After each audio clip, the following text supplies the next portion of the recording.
Buenas tardes, mi nombre es Idania Torrenegra y junto a mis compañeros Jorge Manuel García, Catherine Tapia, Kevin Ardila, Lina Cristancho y Alejandro Martínez les explicaremos cómo funciona el experimento del anillo de Thomson.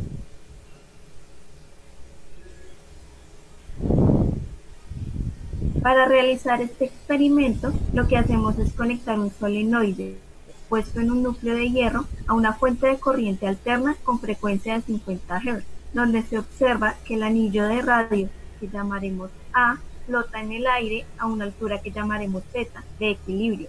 En este proceso se anula el peso del anillo con la fuerza media que ejerce el campo magnético del solenoide sobre la corriente inducida en el anillo.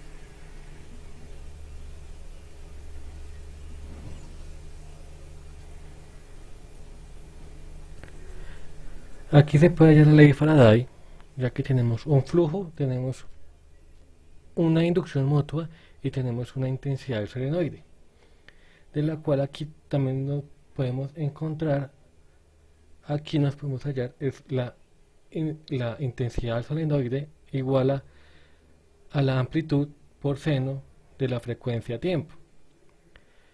Pero también tenemos una FEM, que ahí ya entra la ley de Faraday con la FEM, que eso es igual a la delta del flujo sobre delta de tiempo, que es igual a la inducción mutua por nuestra intensidad solenoide por el flujo, el coseno por el flujo del tiempo.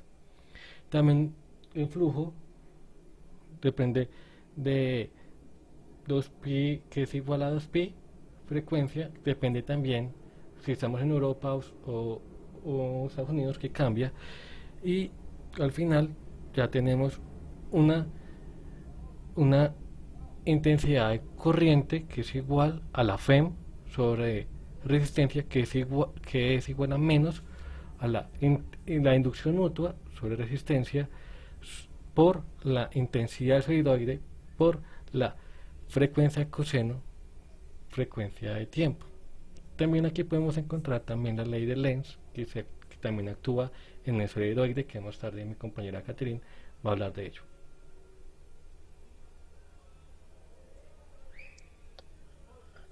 Ahora les voy a exponer la fuerza ejercida sobre el anillo.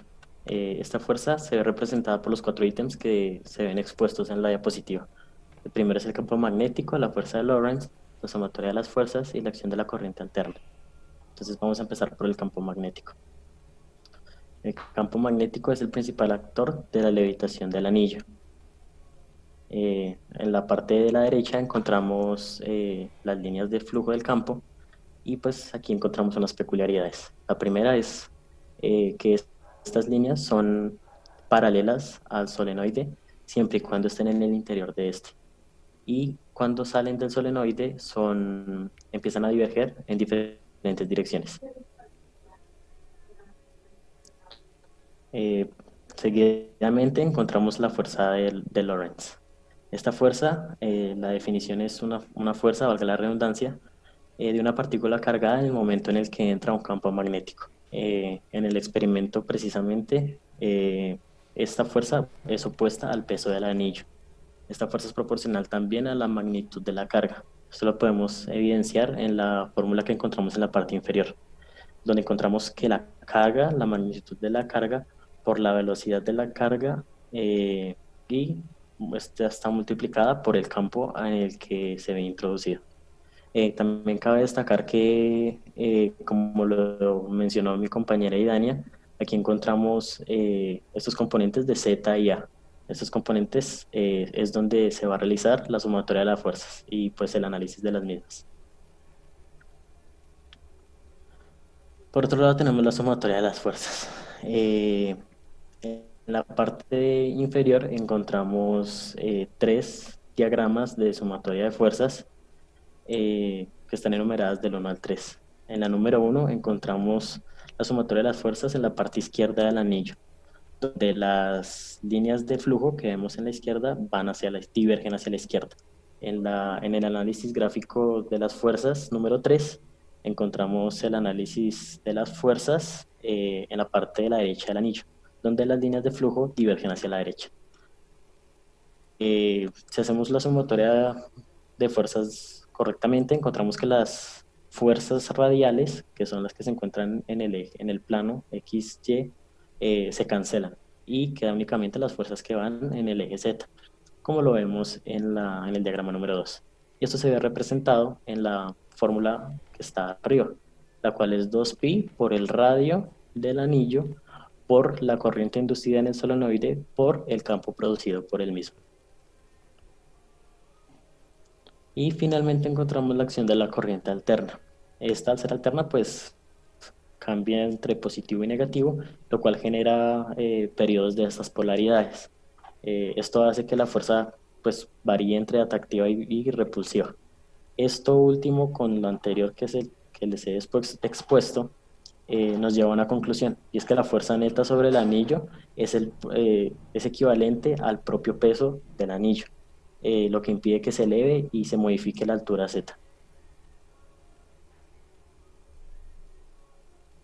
Bueno, ahora nos corresponde hablar del tema anillo como circuito RL conectado a una FEM alterna, donde FEM significa voltaje inducido. Empezaremos explicando las gráficas que se pueden observar en la presentación. Eh, eh, Podemos observar que hay un circuito, el cual está conformado por una resistencia denotada con la letra R, una bobina denotada con la letra L y un círculo que significa la corriente alterna.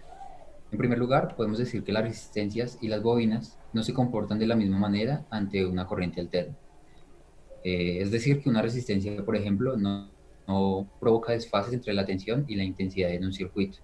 Pero sin embargo, una bobina sí provoca un desfase.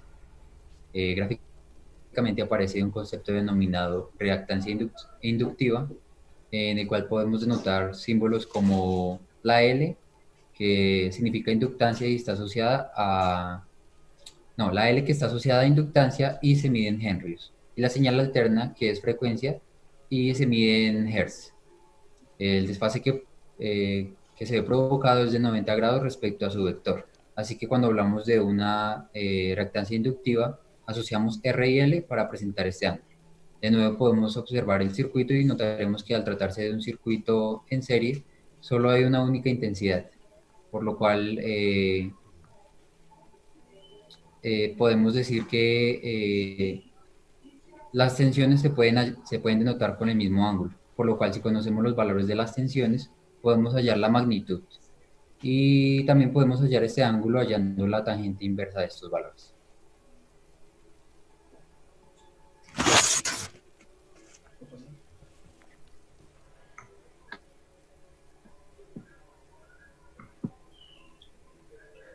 Bueno, aquí podemos, en este punto podemos visualizar cómo obtenemos la intensidad de la corriente inducida en el anillo de forma alternativa y como resultado el cambio de flujo que la atraviesa en el tiempo.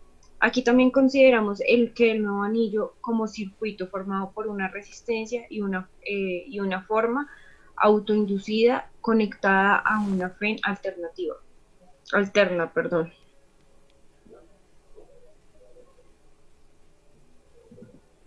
Planteamos una ecuación diferencial donde los dos primeros términos se obtienen de una ecuación particular y el tercer término de una solución homogénea a partir de las condiciones iniciales. Este tercer término lo podemos eliminar ya que la exponencial a medida de que va avanzando se convierte en cero y quedaría la ecuación de color rojo. Finalmente, reemplazando en A y B de la primera ecuación, obtenemos esta ecuación de color negro, que es la ecuación del circuito.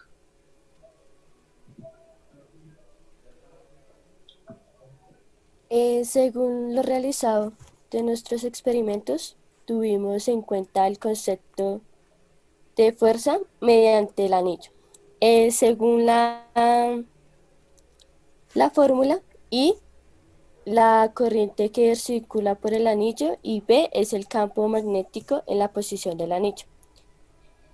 En el campo magnético cuenta con una simetría cilíndrica en el cual ocupa en el anillo, en el cual nosotros desarrollamos.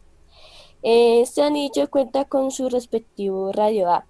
El cambio magnético tiene dos componentes. Uno, que es a lo largo del eje Z y se llama sub-Z.